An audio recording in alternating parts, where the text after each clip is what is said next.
Scripting for a better voice, from writing it down to marking it up and reading it out loud and looking after the voice that does that reading out loud as well. This is today's episode of Get a Better Broadcast Podcast and Voice Over Voice. I'm Peter Stewart. Thank you. On Twitter, I'm Tweeter Stewart, TWEETERSTEWART. Today's episode is about your vocal battery. Yeah, we're going to be talking a little bit over the next couple of three days about professional vocal strain. It is, of course, better to defend, not mend. Prevention is easier than a remedy in many cases. So look after your folds and everything else that helps your body create a great sound. As I say, at the moment we're talking about vocal care, and then in forthcoming weeks, in forthcoming episodes, we're going to be talking about physical care, so your whole skeletal system, reducing tenseness and stress, and also how to breathe properly. We're going to be taking another look at that, and then we're going to be moving on to mental care as well. So things like mic fright, nerves, how to build up confidence, because all of these three areas, your vocal health, your physical health, and your mental health, if we can put it like that, they all work together to help you get a better broadcast, podcast, and voice over voice. So today, professional vocal strain. Be aware of how much you're using your voice during the day and how much rest you're giving it.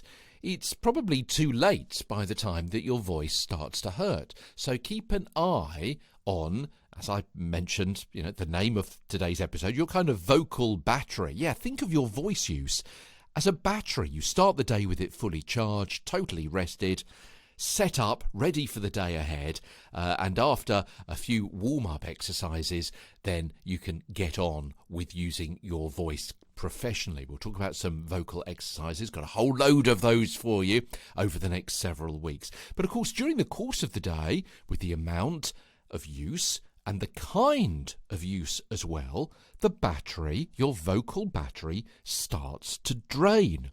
So, what will discharge the battery most? The amount you use it, how long you speak for, the type of speaking that you do. I mean, close mic work will have less strain than excitable, live sports commentary outside in the winter, yeah? Your vocal quality.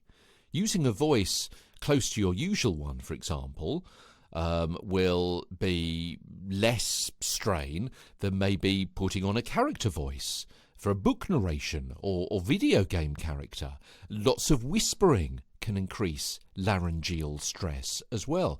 We're talking about whispering in the next few days too, so keep an eye out, keep an ear out for that particular episode coming your way in the next few days. Also, the intensity of your pitch. So using a higher or lower pitch than normal will also increase laryngeal stress.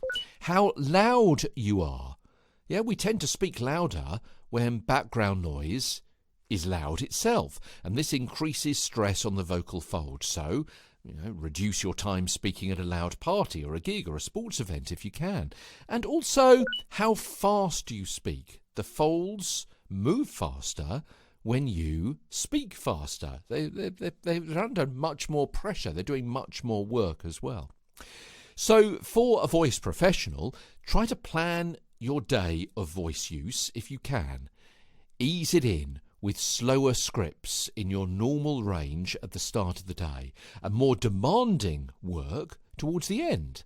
That way, and your voice will be prepped for that strenuous work. The reverse way, and it could be tired and scratchy for those straight reads. And it's funny, isn't it? Because it's almost socially acceptable to have a hoarse voice after a loud, late night. But if you woke up the next day and your vision was blurry, we might take that a bit more seriously. Tomorrow, the outside elements damaging your voice, as Get a Better Broadcast, Podcast and Voice Over Voice continues. From London, I'm Peter Stewart.